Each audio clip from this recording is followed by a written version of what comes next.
ଜାଗା କୁ ଆସିଥିଲେ ତା ଉପରେ ଦୁଇ ପଦ କୁହନ୍ତୁ। ଏ ଜାଗାଟା ଆମେ ପାସ୍ କରି ପଳେଇ ଯାଉଥିଲୁ ଆଜ୍ଞା କିନ୍ତୁ ଆଜି କିଏ ଅଟକେଇଲା? ଆମର ଅଟକେଇଲେ ତ ସୁଧୀର ବାବୁ ତ ଅଟକେଇଲେ ପ୍ରଥମେ, ତାପରେ ଆମର ରିଙ୍ଗ ମାଷ୍ଟର ସେ କହିଲେ ନାହିଁ ଯିବା, ଯିବା। ଗାଡ଼ି ବୁଲେଇଲେ, ହଁ ଗାଡ଼ି ବୁଲେଇଲା ପରେ ଆମେ ଆ ଭିତରେ ଏମିତି ଜିନିଷଟା ଅଛି ବୋଲି ଆମେ ଦେଖିପାରୁ। ସୁନ୍ଦର ଭାବରେ ଆପଣ ଦେଖନ୍ତୁ କି ସୁନ୍ଦର ପରିବେଶ ଅଛି। ହଁ ଗାଡ଼ି ଭିତରେ ଜଟଣୀରେ ସ୍ଥାନଟି। ହଁ ହଁ କୋଉଠି ଅଛନ୍ତି? ଅର୍ଦ୍ଧନାରୀଶ୍ୱର ଏଇ ଯୋଉ ଆମେ ଯୋଉ ଠିଆ ହେଇଛୁ ଏଇଠି ଅର୍ଦ୍ଧନାରୀଶ୍ୱର ଦେବତା ଏଇଠି ଅଛନ୍ତି ତା ଭିତରେ ଜଳ ଆପଣଙ୍କୁ ମୁଁ ଜାଗାଟି ଦେଖାଉଛି, ଆପଣ ଦେଖନ୍ତୁ, ଆପଣ ଭାବିବେ ଆମେ କେଉଁଠି ଗୋଟେ ବାହାର ଜାଗାରେ ଅଛୁ। ନାଇଁ ଆଜ୍ଞା, ଏଇଟା ଏଇ ଜାଗାରେ ଅବସ୍ଥିତ। ଏଇଟା ହେଉଛି ଆପଣଙ୍କର ଭୁବନେଶ୍ୱର ପାଖରେ ଅବସ୍ଥିତ ଜଟଣୀ। ଜଟଣୀରେ ଆପଣ ଆସିଲେ ଏଇ ମନ୍ଦିରଟି ଦେଖିପାରିବେ ସୁନ୍ଦର ଭାବରେ। ଏଇଟା ପୋଖରୀ ଉପରେ ଅଛି, ଆଉ ସାଡ଼େ ମୁଖ୍ୟ ମନ୍ଦିର ଅଛି। ଇଏ ହେଉଛନ୍ତି ନାଗେଶ୍ୱର ଦେବ, ମହାଦେବ ନାଗେଶ୍ୱରଙ୍କର ଏଇ ମନ୍ଦିର।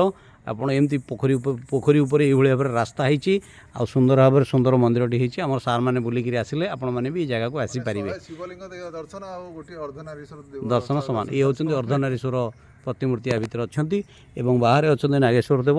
ଆମର ଗ୍ରେଟ୍ ଲିଡର ଡକ୍ଟର ରୋହିତ ଭାଇ କହୁଥିଲେ ନାଇଁ ପଳେଇବା। ଆଚ୍ଛା କ'ଣ କହିବେ ଆଜ୍ଞା? ରୋହିତ ବାବୁ କ'ଣ କହୁଥିଲେ? ମୁଁ ମନା କରୁଥିଲି ମାନେ ରହିବା ପାଇଁ, କିନ୍ତୁ ମୁଁ ପରୀକ୍ଷା କରୁଥିଲି ସେ ଆକ୍ଚୁଆଲି ସତରେ ରହିବେ କି ପଚାରିବେ।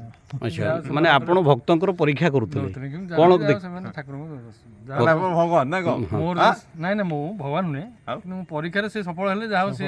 ସାର୍ କ'ଣ କହିବେ?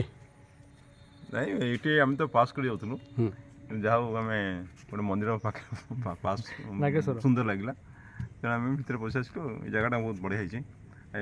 ମାନେ ପୋଖରୀ ଭିତରେ ଆମେ ଲେଟ୍ ହେଇଗଲା, ଏଠି ଟିକେ ଦିନରେ ଆସିବା କଥା। ଧନ୍ୟବାଦ।